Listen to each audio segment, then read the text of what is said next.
The Ford GT has taken just 3 years to go from drawing board to full production, which in supercar terms is no time at all.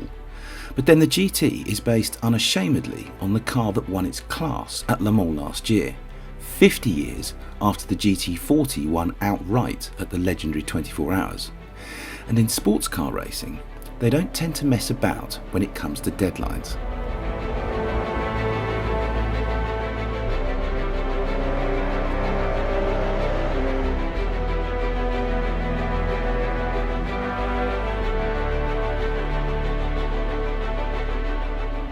The GT road car costs 450 grand and is powered by the exact same 3.5 litre twin-turbo V6 that propels the racing car.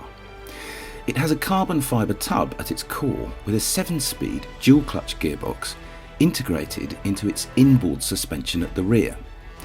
Its top speed is a decently outrageous 216 miles an hour, and it'll do 0 to 60 in 2.8 seconds, with 0 to 100 miles an hour somewhere between 5 and 6 seconds. And this, albeit briefly, is what it's like to drive with a man called Dan sitting in the passenger seat. Alright, ready when you are. Hood fired up. Can we go sport to start with and then track on the move? We have to stop in order to do that. The GT has 5 different drive modes, but the only 2 you use on a circuit are Sport and Track. And it gets pretty tasty in Track, as we'll see. But to begin with, I went out in Sport. Okay, so here is just a couple of very, very privileged laps in the new Ford GT. All 450,000 quid of it. At the moment I'm in Sport mode, so we haven't got the 50mm drop in ride height, but we've got the full 638 bhp. We've got crazy amounts of torque with a really flat torque peak between about 3.5 and 6,500 revs. The weight of this thing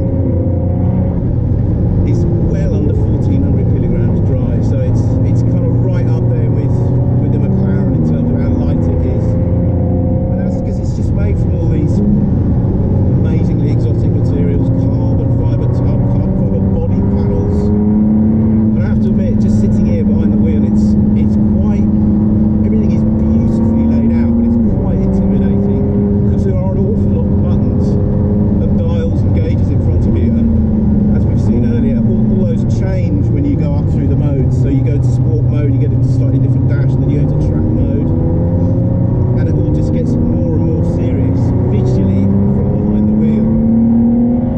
And let me tell you, when you start to put your foot down a bit more, it gets more serious in terms of the performance and acceleration as well. This thing really, really goes.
considering it's rear-wheel drive and has 638 bhp plus a whopping 747 newton meters of torque, the GT's traction out of slow corners is utterly incredible. And the way it stops, as you can see, is even more extraordinary, thanks in part to a full electronic air brake at the back and massive carbon ceramic discs at each corner. Feels really nicely balanced as well. I mean, you've got to respect the throttle, because if you open it up too soon, it will try and turn you round. Gosh. This thing is absolutely marvellous.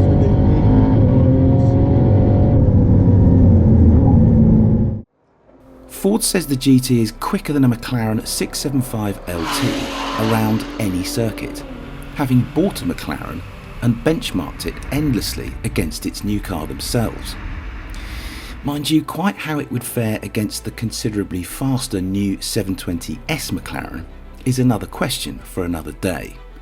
And remember, the McLaren costs less than half the price of the GT. It's the brakes that you have to get used to the most, because it just, where am I going? It just stops on a sixpence. I think if anything, it stops even better than it goes, which just sounds crackers. Right, that is my little play in sport mode. Am I allowed, Mr. Instructor, to have one lap or a couple of laps in track mode? Okay, cool. We've actually got to stop the car to select track mode. You'll see why in a minute. Need to be in park Okay. in order to make the change.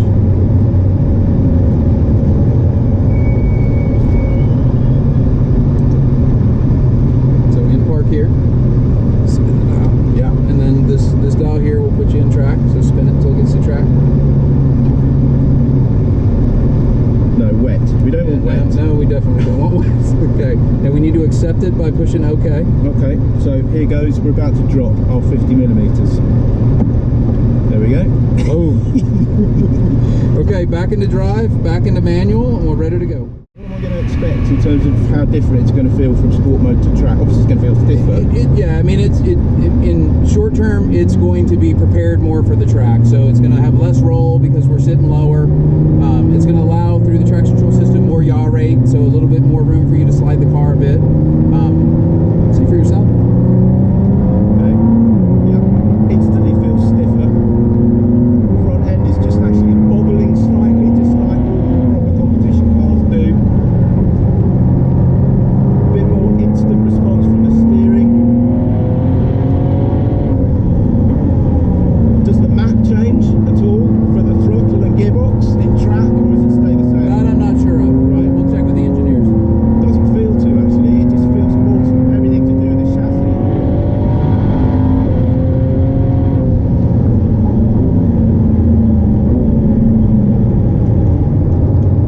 God, it feels even more of a weapon in track.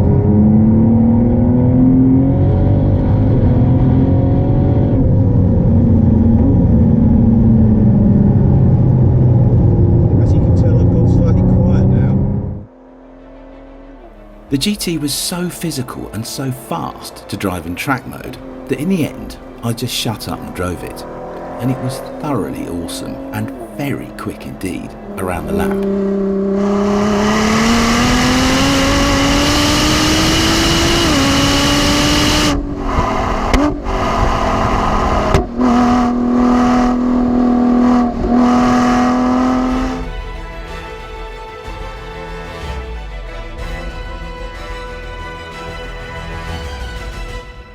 But then I spent some time in the GT on the road, and to be brutally honest, I didn't think it was all that great, and there were various reasons why.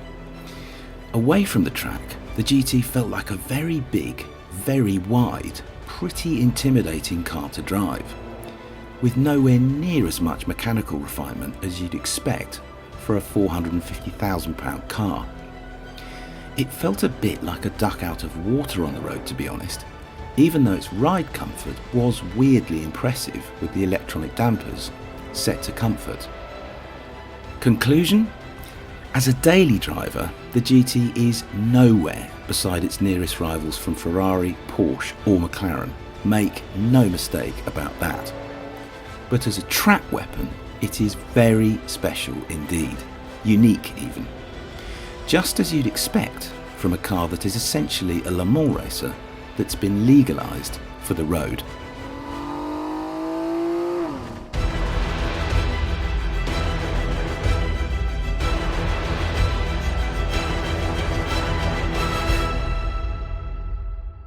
Click on the video windows to watch a first drive of the new McLaren 720S or a comparison between the Ferrari 488 and a Porsche 911 Turbo S.